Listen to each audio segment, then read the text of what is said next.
Hello everyone, स्वागत है आपका मेरे YouTube channel pregnancy and child care TV में और मैं हूं आपके साथ श्रुति। आज के इस वीडियो में मैं आपके साथ बात करने वाली हूं कि अगर आपकी डिलीवरी नवंबर के महीने में होने वाली है तो किन चीजों का आपको खास ख्याल रखना चाहिए।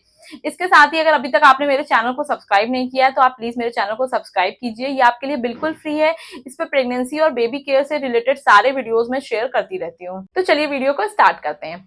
तो देखिए फ्रेंड्स, अक्टूबर का महीना ऑलरेडी आ चुका है, अब नवंबर का महीना आने वाला है। तो अगर आपकी डिलीवरी नवंबर में होने वाली है तो सबसे पहली चीज जो आपको ध्यान में रखनी है वो ये है कि अक्टूबर नवंबर का जो महीना होता है ना, इसमें हल्की हल्की ठंड आने लगती है।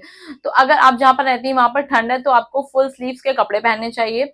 इसके साथ ही अगर आप चाहें तो आप हल्के हल्के सॉक्स भी पैरों में पहन सकती हैं, क्योंकि इस समय आपको अपनी ठंडी बचानी है। आपको आपकी डिलीवरी का समय नजदीक है तो आपको किसी भी तरीके की दिक्कत ना हो, इसके लिए आपको ये प्रिकॉशन लेना चाहिए। इसके साथ ही दूसरी चीज जो आपको ध्यान में रखनी है वो ये है कि आपको पानी भी लगातार पीते रहना चाहिए। ऐसा नहीं है कि अब डिलीवरी का समय नजदीक आ गया है तो आपको पानी पीना कम कर दें या मौसम थोड़ा सा ठंडा हो गया है, ऐसा नहीं है, आपको पानी पीते रहना है। इसके साथ ही अगर आप अपनी डिलीवरी को नॉर्मल चाहती हैं तो आप अभी से गुनगुना पानी पीना शुरू कर दीजिए, क्योंकि गुनगुना पानी पीने से जो होता है आपकी पेल्विक मसल्स जो होती हैं वो अच्छी खासी रिलैक्स होती हैं, जो आपको नॉर्मल डिलीवरी में 100% बहुत ज्यादा मदद करती हैं। इसके बाद अगली चीज जो आपको ध्यान में रखनी है वो ये कि आपको अपनी इम्यूनिटी भी बढ़ाते रहना है। देखिए, किसी भी तरीके से आपको बीमार नहीं होना है तो आप उसके लिए विटामिन सी वाली चीजें अपनी डाइट में शामिल कर सकती हैं, जैसे कि संतरा हो गया, मौसमी हो गया, ये सारे फल आप अपनी डाइट में शामिल कर सकती हैं।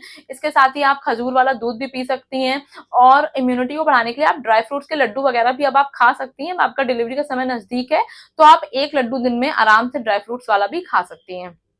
इसके साथ ही आपको ध्यान रखना है, अगर आपकी फैमिली में कोई भी पर्सन बीमार है, किसी को भी वायरल फीवर है या किसी को भी जुकाम खांसी है, तो आप उससे थोड़ी दूरी बना करके रखिए, क्योंकि आपका डिलीवरी के समय आपको किसी भी तरीके की दिक्कत नहीं होनी चाहिए, नहीं तो ये आपकी डिलीवरी के कॉम्प्लिकेशंस को बढ़ा सकता है। इसके बाद अगली चीज जो आपको ध्यान में रखनी है वो ये है कि आपको अपना शुगर, अपना बीपी और अपना हीमोग्लोबिन भी चेक करते रहना है।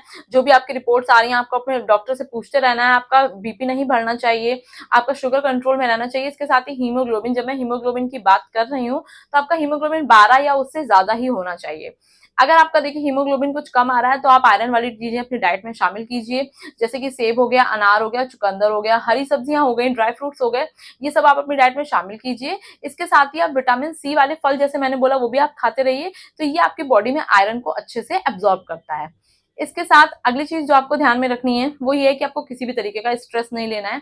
देखिए, मैं अपने हर वीडियो में ये बात बोलती हूँ कि प्रेग्नेंट महिला को किसी भी तरीके का स्ट्रेस नहीं लेना है, क्योंकि फिर वो स्ट्रेस हार्मोन बच्चे तक पहुंचने लगता है, जो कि बहुत ज्यादा खतरनाक होता है।